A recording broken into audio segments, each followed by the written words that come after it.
Hello नमस्कार दोस्तों।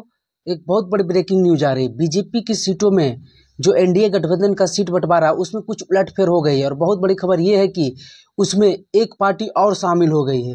चलिए जानते हैं पूरी खबर विस्तार से। दरअसल बात ये है कि एनडीए गठबंधन में अभी 4-5 पार्टियां शामिल हैं। मुख्यतः बीजेपी, जेडीयू और चिराग पासवान की पार्टी एलजेपीआर और पशुपति कुमार पारस की पार्टी आरएलजेपी, उपेंद्र कुशवाहा की पार्टी आरएलएम और जीतन राम मांझी की पार्टी हम। लेकिन एक पार्टी और जुड़ गई वो भी बिहार की जाने मानी पार्टियां हैं।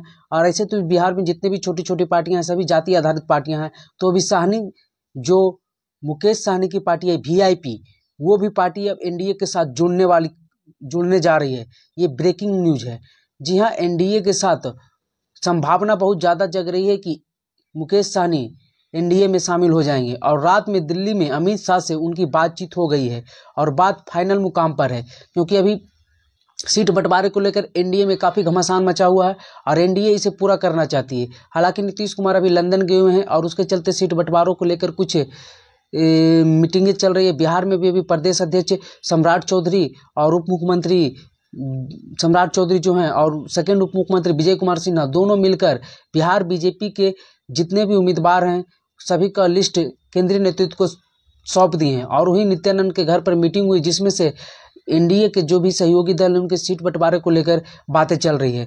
तो सीट बंटवारे में ये बातें आ रही है कि मुकेश सहनी एनडीए की तरफ जाने वाले हैं और ये खबर लगभग एकदम कन्फर्म की ओर जा रही है। 100% अब मुकेश सहनी एनडीए की तरफ होने वाले हैं। और रात में दिल्ली में अमित शाह से मिलकर बीजेपी नेतृत्व के साथ मुकेश सहनी की बातचीत हो गई है। तो अब जानते हैं कि सीटों के फेरबदल में क्या प्रभाव पड़ेगा, कितने सीट किनकी कमेगी और बढ़ेगी। तो बीजेपी की सीटों में तो कोई अंतर आने वाले नहीं है। वही जेडीयू से ये कहा जा रहा है कि मुकेश सहनी के प्रति सॉफ्ट कॉर्नर है नीतीश कुमार की, तो हो सकता है जेडीयू एक अपना सीट भी मुकेश सहनी को लड़ने के लिए दे दे और बीजेपी एक सीट। तो मुकेश सहनी को 2 सीट मिलने की संभावनाएं हैं एनडीए की तरफ से।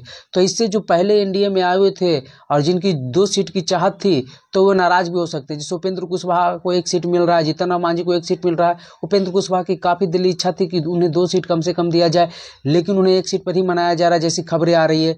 लेकिन अगर मुकेश सहनी को 2 सीट दिया जाता है तो उपेंद्र कुशवाहा भी अपना डिमांड बढ़ाएंगे।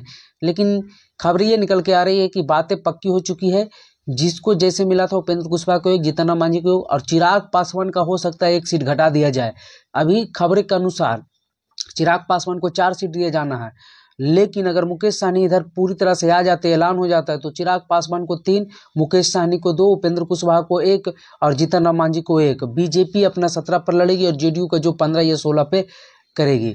तो यही सीट फॉर्मूला सामने आ रहा है, नया जो सीट फॉर्मूला है। और मुकेश सहनी के आने से यही अंतर होगा कि चिराग पासवान की सीटों में 1 की कमी हो सकती है।